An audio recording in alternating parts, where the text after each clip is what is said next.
Quem vai, quem fica? Vem, né? Tchau, Leandro. Ai, menina. Olha, tem uma menininha pra brincar. Olha o cabelinho dela, Carol. Olha. Dá pra ir? Mais Olha que bonitinho. Ela a Carol, tá vendo? Ela deixa a cor, que bonitinho. Já apertou o trem de descer aí pra nós? Tá vendo? Ela não chorou. Foi no terra. Terra, pronto. Que bonitinha aqui, ó, você viu? Aí, ela não chorou, aí que bonitinho. A Carol vai pra casa do tio Bastião ou da vovó Marina? Onde você vai? Ou vovó Catalina? Onde você vai? Tu vai comprar batata. Vai comprar batata? Você vai comprar batata, filho?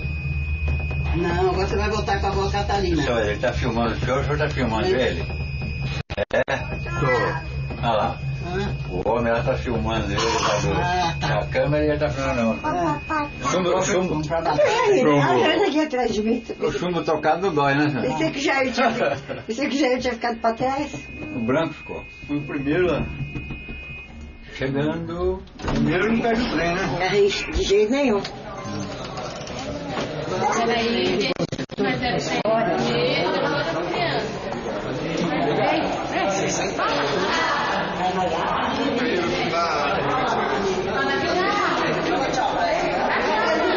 Essa noite.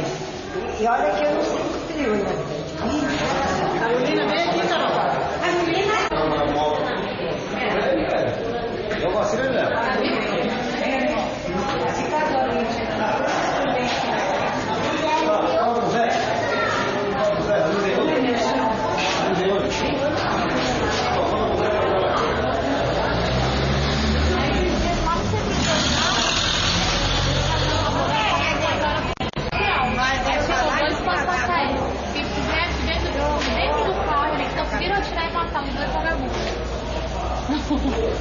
Assim, tipo, eu tenho, acho